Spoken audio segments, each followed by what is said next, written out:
Hello అండి. Welcome to ఇంటి రుచులు బై రాజీ. ఈరోజు నేను చెప్పే రెసిపీ మిల్ మేకర్ బంగాళదుంప కర్రీ అండి. ఈ కర్రీ వెజిటేబుల్ రైస్కైనా, బగారా రైస్కైనా, చపాతీ, రోటీ ఇంకే ఫ్లేవర్డ్ రైస్కైనా కూడా బెస్ట్ కాంబినేషన్గా సెట్ అయిపోతుంది. ఈ కర్రీని ఎలా ప్రిపేర్ చేసుకోవాలో ప్రాసెస్ చూసేద్దాము. దీనికోసం స్టవ్ ఆన్ చేసుకొని కళాయి పెట్టేసుకొని 1 స్పూన్ ధనియాలు, 4 లవంగాలు, 3 యాలకులు, 1 ఇంచు దాల్చిన చెక్క, ఒక చిన్న బిర్యానీ ఆకు వేసేసుకున్నాను. ఇందులో పావు చిప్ప వరకు ఎండు కొబ్బరి వేసుకుంటున్నానండి. ఒకసారి మిక్స్ చేసుకున్న తర్వాత దీనిలోనే 1 స్పూన్ జీలకర్ర, ఇంకా 6-7 జీడిపప్పులు, 1 స్పూను గసగసాలు వేసేసుకొని డ్రై రోస్ట్ చేసుకొని పక్కన పెట్టుకోవాలండి. లో ఫ్లేమ్లో పెట్టుకొని చక్కగా డ్రై రోస్ట్ చేసేసుకొని తీసి పక్కన పెట్టేసుకోవాలి. ఇది మనం మసాలా ముద్దకి రెడీ చేసుకోవడం కోసం ఇలా డ్రై రోస్ట్ చేసుకుంటున్నాను. తర్వాత స్టవ్ ఆన్ చేసేసుకొని కళాయి పెట్టుకొని ఇందులో 4 టేబుల్ స్పూన్ల నూనె వేసుకోవాలండి. నూనె హీట్ అవ్వగానే 2 మీడియం సైజ్ ఉల్లిపాయలు చిన్న చిన్న ముక్కలుగా కట్ చేసి వేసేసుకున్నాను. ఇది దూరంగా వచ్చేంత వరకు ఫ్రై చేసుకోవాలి. మనం ఫ్రై చేసి పెట్టుకున్న మసాలా దినుసుల్లో 2 టేబుల్ స్పూన్లు కమ్మటి పెరుగు వేసుకొని చక్కగా మెత్తగా ముద్దలాగా ఇలా బ్లెండ్ చేసేసుకోవాలి. చూడండి, ఉల్లిపాయలు నాకు గోల్డెన్ బ్రౌన్ వరకు ఫ్రై అయిపోయినాయి. ఇందులో 1 స్పూన్ అల్లం వెల్లుల్లి పేస్ట్ వేసుకొని పచ్చివాసన పోయేంత వరకు ఫ్రై చేసుకుంటున్నాను. ఫ్రై చేసుకున్న తర్వాత దీనిలో మనం రెడీ చేసి పెట్టుకున్నాం కదా మసాలా పేస్ట్, అది వేసేసుకుంటున్నాను. వేసేసుకొని 2 నిమిషాలు లో ఫ్లేమ్లో ఇలా ఉడకనించానండి. కొంచెం ఆయిల్ ఫ్లోట్ అయ్యేంత వరకు ఉడికితే సరిపోతుంది. అదే మిక్సీ జార్లో 4 పండిన టమాటాలు వేసుకొని ప్యూరీ చేసి పెట్టేసుకున్నాను. ఇప్పుడు మసాలా పేస్ట్ వేసుకున్న తర్వాత పావు స్పూన్ పసుపు, 1 స్పూన్ కారము, 1 స్పూన్ సాల్ట్ వేసేసుకొని ఒక్కసారి అలా కలిపేసుకొని మనం రెడీ చేసి పెట్టుకున్న టొమాటో ప్యూరీని కూడా వేసేసుకుందాము.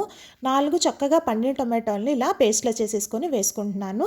ఇది టొమాటో పచ్చివాసన పోయి ఆయిల్ ఫ్లోట్ అయ్యేంత వరకు ఉడికించుకోవాలండి. నేను ముందుగానే బంగాళదుంపల్ని ఉడికించేసి ఇలా ముక్కలుగా కట్ చేసి పెట్టుకున్నాను.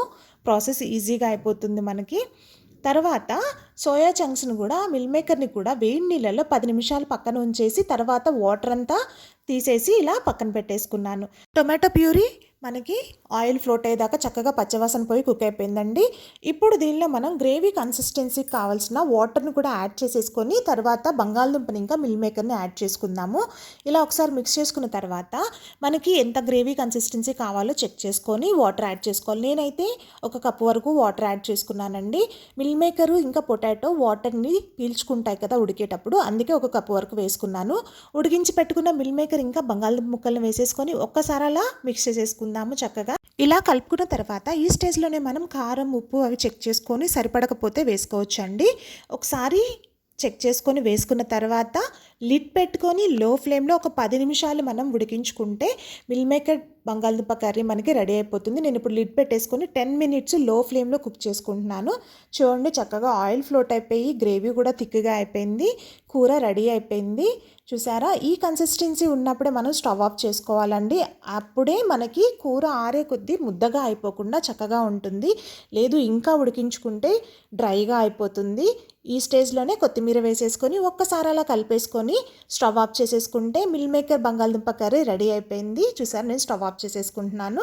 ఈ కర్రీని మనం దేనికైనా సర్వ్ చేసుకోవచ్చు అండి. ఏ ఫ్లేవర్డ్ రైస్కైనా, చపాతీ, పుల్కా దేనికైనా best combination. High protein food కూడా మిల్ మేకర్ ఇంకా పొటాటోలో మంచి ప్రోటీన్ ఉంటుందండి. పిల్లలకైతే రెగ్యులర్గా పెట్టచ్చు. మీకు నా వీడియో నచ్చిందా? Please do like, share and subscribe my channel అండి. Thanks for watching.